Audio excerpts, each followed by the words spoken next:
Okay, ladies and gentlemen, I would like to present you some of the achievements that we have already prepared in our laboratory.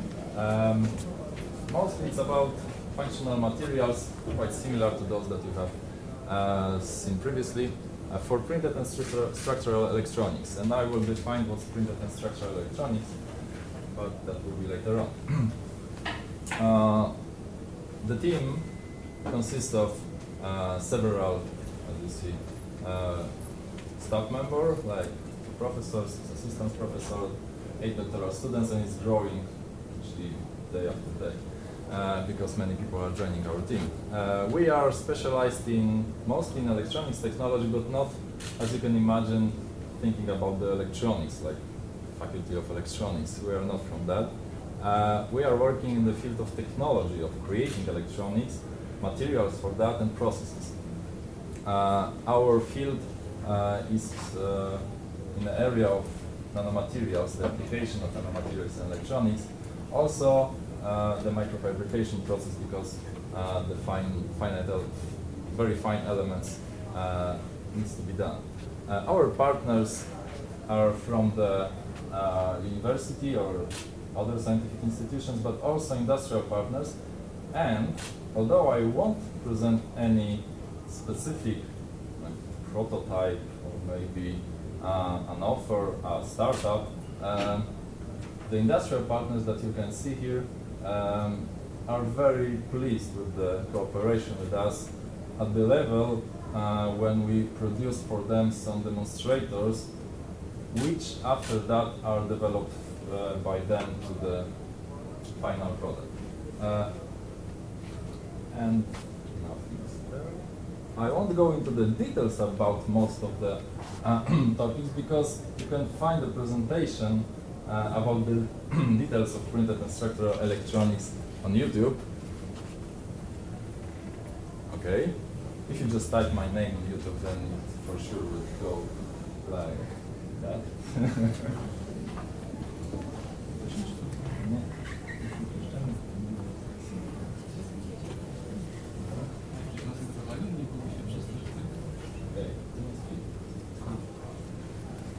Let's try that.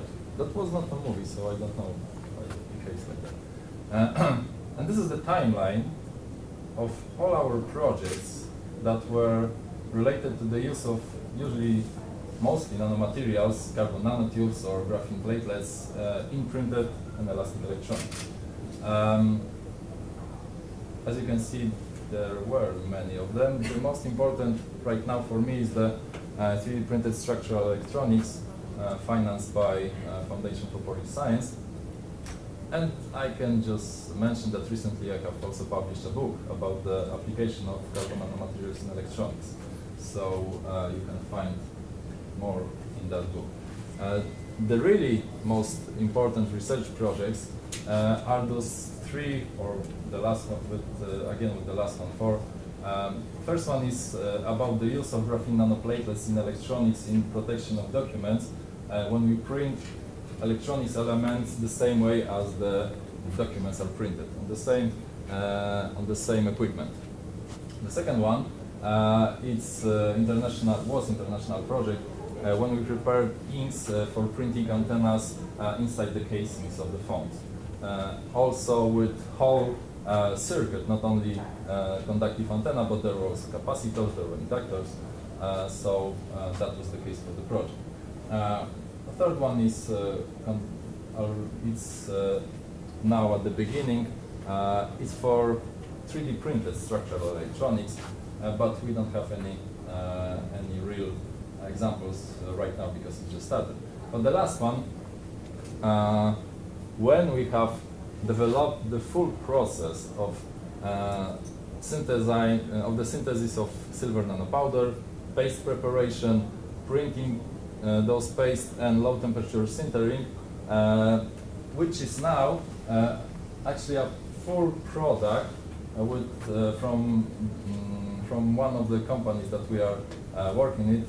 They are using it for silvering the components in electroenergetic stations. So that's actually the one element when we started from the beginning, from the TRL 1 and ended at the TRL 8, or actually even higher.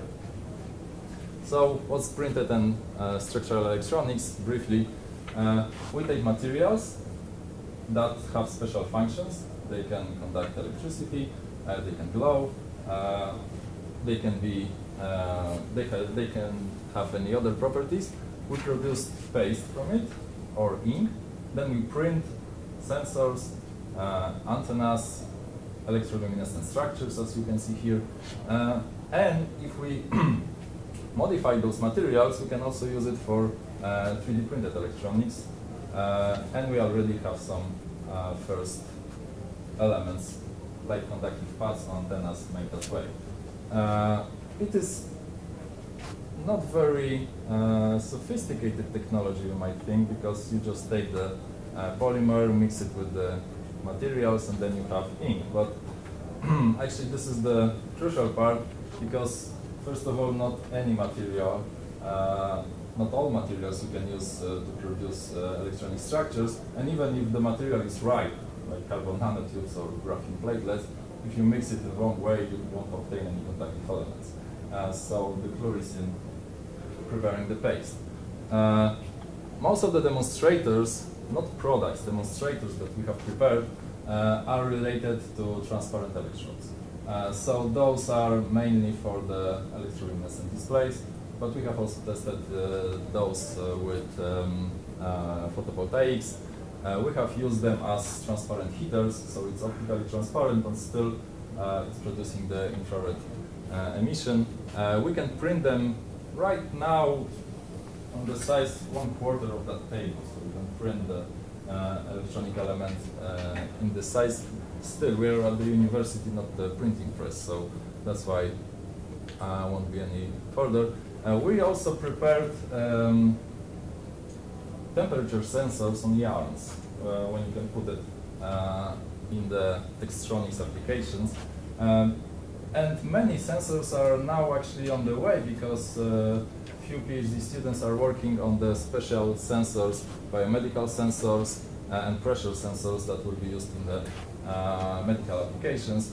We have also prepared some printed RFID labels, especially for the document protection. So as I said, is there any product? Well, actually, no, we don't have any product. We cannot offer any product because we are the university. Yet we are working at the university, we are not the company. I have the second thought about it also. Because the clue is that the result must be implemented. Yes, so we need to have something that is ready for the implementation.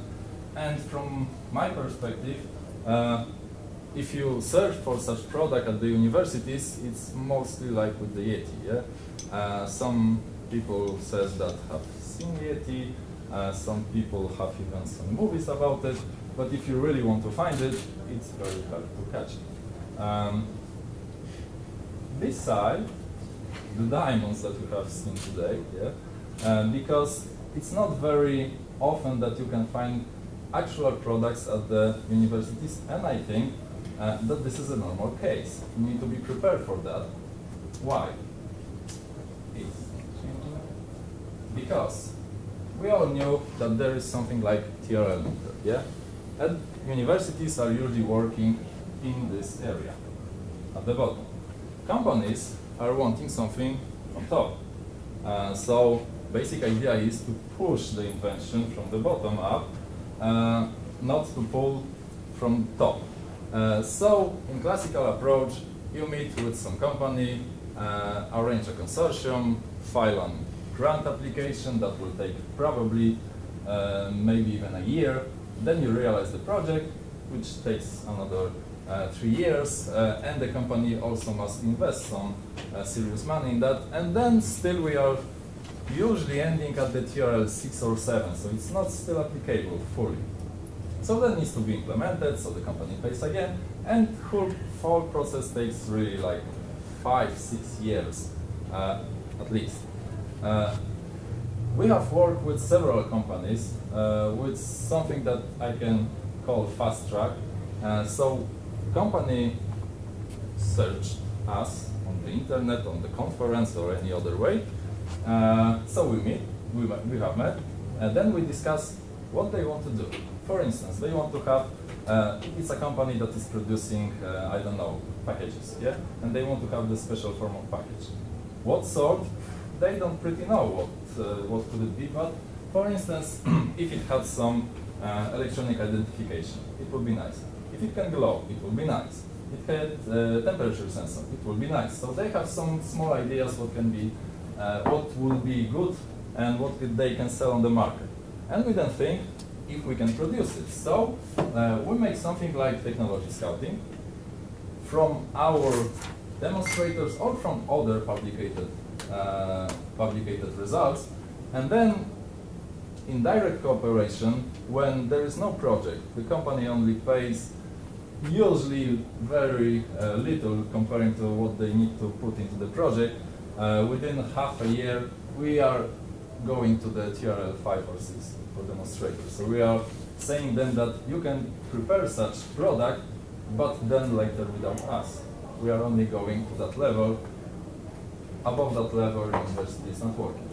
And after that, if we have a success, they can implement it by themselves, and then we can file for a larger grant when we can build the TRL higher, if it's necessary, of course, because few companies decided that the 5, 6 is okay for them, but they knew it after half a year, and not after 4, 5 years. So this is very efficient. And it's again not changing. So we don't have problem. Our area of cooperation is when someone wants to have tailored materials for electronics, for structures, for biology, any type of them. We can optimize any processes that are related to the electronics, to the production of electronics. And we also can introduce new technology. If someone, for instance, wants to print something 3D, yeah, then we will sit and tell them that maybe it's not a good idea at that point, but it's a good opportunity within the next 5 years. So let's start working now and not after 5 years. And we are working in the area of printed electronics. We already know what's that. Other additive manufacturing techniques, flexible circuits, some microfabrications, and with the micro and nanomaterials for composites. And this way, we have produced several demonstrators. I can count at least 5 of them that were then taken by the company and developed to the product. Yeah, maybe not yet on the market because this is, in most cases, it's still a fresh thing, but they came to us with some idea. We proposed we can make, for instance, that demonstrator, and within half a year they were very happy that something like that could be done, and we don't need to wait 1 year to see if we can even make any project and then wait another few years to finish that project. So in most cases, think about it, that you can't just find any real product at the university or similar institutions besides some diamonds, yeah? That's always the case. But you can use the people in that way. They can scout the technology, they can prepare demonstrators, and then after that maybe you can file for a bigger project and make the product up. Thank you very much.